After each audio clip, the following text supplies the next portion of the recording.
All right, let's go to the Progressive Insurance Celebrity Hotline. You know that this show is where we love to talk fighting, and now there's new fighters to talk about. Ultimate Fighter is back. Please welcome to Mohr Sports on the Progressive Insurance Celebrity Hotline, Jessamyn Duke. Jessamyn, what's up, Mama?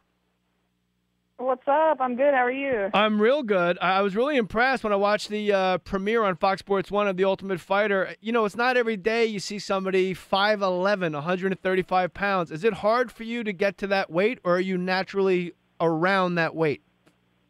No, I'm nowhere near that weight naturally. Usually I'm like 155 or so, and I can cut a little bit of weight, but even at 155, I'm super lean, and so I cut a lot of water weight. And I've kind of got it down to a science now, so it's not too bad. But there was a time in my career where I swore I would never make 35, but I've got it figured out now, and it works out because I'm pretty big for the weight class, so it works to my benefit. Yeah, it was really, you stuck out in a good way, Jessamyn, and that is you were so long, so lanky, and what I first thing that sticks out to me when you say you walk around about 155, you got to cut 20 pounds just for the opportunity to maybe win your fight and go to the house. I don't know if I have that kind of discipline. If I'm cutting weight, I got to know there's a check at the end. But this is just something you couldn't pass up? The thing is as a fighter, I fought as an amateur for free, and I did it for fun and didn't get paid at it for about 2 years. So I love the fight. I love it. It's my passion. It's something I feel very strongly about.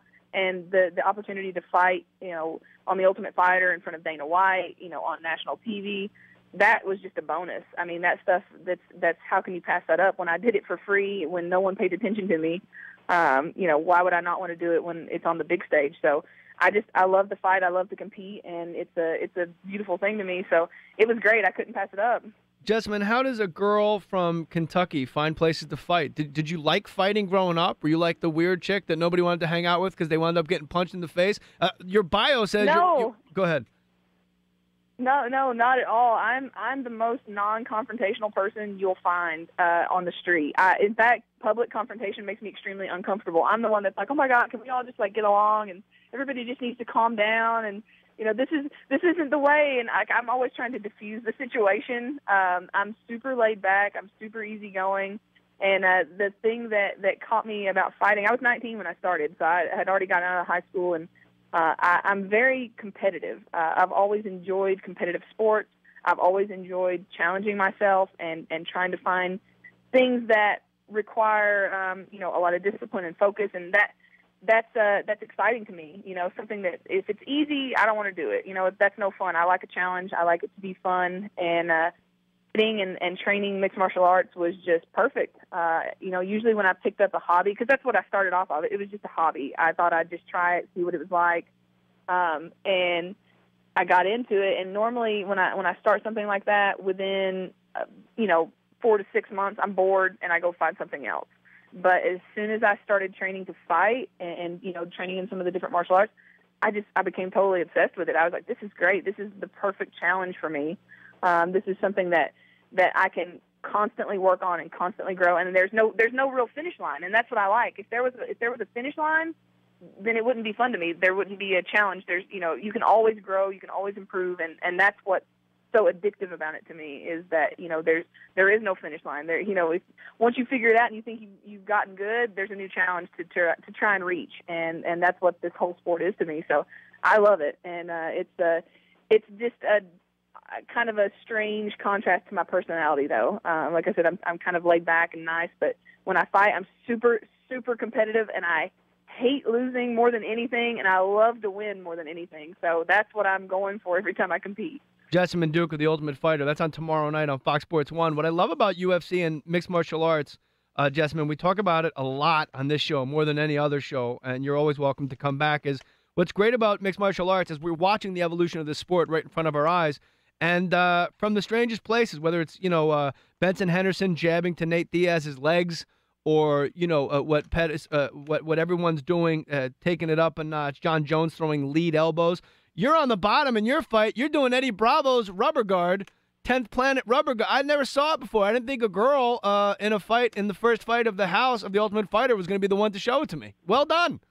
Thank you. Yeah, that's, Everybody always sort of pegged me as a striker from the very beginning of my career because I was tall and I was, I was into Muay Thai and I loved it, and I had some amateur Muay Thai fights, so everybody kind of thought I was the striker. But what they didn't know is that I was completely obsessed with jiu-jitsu too, and I just kind of had a knack being flexible. I think girls actually can kind of have a knack for rubber guard and stuff more, just because naturally we're a little bit more flexible. We don't have to work on our flexibility as much as some of the guys do, and right away I was able to pick up some of that stuff. And for MMA, I think it's one of the best guards, honestly, because it keeps you from taking too much damage on the bottom. You can have active attacks and constantly be trying to work submissions without taking too much damage. And it's easy enough to get up if you need to. So for me, I thought if I'm going to do MMA, then for my bottom game, this is what I want to work. So it's something I've worked for years. I've known Eddie for a few years, trained with him at seminars. I went out to LA not too long ago and out to the 10th Planet HQ and kind of had him fine-tune my game right before the show. So I was super sharp on all of that. So it's no wonder that, the first fight I was ready to show it off. And I never want to fight off the bottom. That's never my intention when I go into a fight. But if I have to end up on the bottom, then, I don't want to take damage and I want to attack constantly. If I had my choice, I would always rather be on top trying to, beat them up that way, but if I have to be on the bottom, I'm going to be a threat the whole time. I love it, and it was great watching you fight. And I reached out to Chris over at UFC, and I said, "Get Jessamyn Duke. We got to get her on the show." It really was exciting to watch you fight. How uncomfortable is it in the house? How much of it is drama, and how uncomfortable is it really when Miesha Tate and Ronda Rousey in the room? Because I got to tell you, watching it, it looks like it's unbearable. Okay, well, you just heard me say, public confrontation makes me extremely uncomfortable. That anytime Miesha and Ronda had confrontation, I was just like, oh my gosh, I'm so uncomfortable because it's real. This is not just some sort of they hate each other for cameras. Yeah, they hate each other. It is real. Yeah, they hate each other, and when you can just feel the tension in the air when they're around each other, and so I get extremely uncomfortable, and it's hard. But it's just that's just part of it. Like I said, they just don't like each other. But in the house, it's surprisingly there was very little drama. There was there's when you put people together in a small space, in a relatively small space, for any amount of time, you're always going to have little tiffs and little things here and there. But overall, actually, I was surprised at how well everybody got along, and it was kind of refreshing. I mean, it was everybody was very serious and professional and there for their what they were there to do, and it was surprising, I guess, to say the least, that there was very little drama amongst the fighters. Now the coaches, that's a totally different story, but the fighters themselves, there wasn't that much. It was pretty cool, actually. It's a great sport, and it's one of the times when you watch sports and you don't think when girls are fighting, I never think, I wish there was two guys doing this instead, especially when it's done well, like you're doing it. Jessamyn Duke, I'm a fan of yours, and you're gonna get some Twitter love today at Jessamyn Duke. Is that yes, thank you very much. That's it, right? At Jessamyn Duke? Yep. All right. You got it. We'll be watching. We're big fans, and win, lose, or draw, just stay healthy, my love, okay? Thank you guys very much. There he goes. Jessamyn Duke from the Ultimate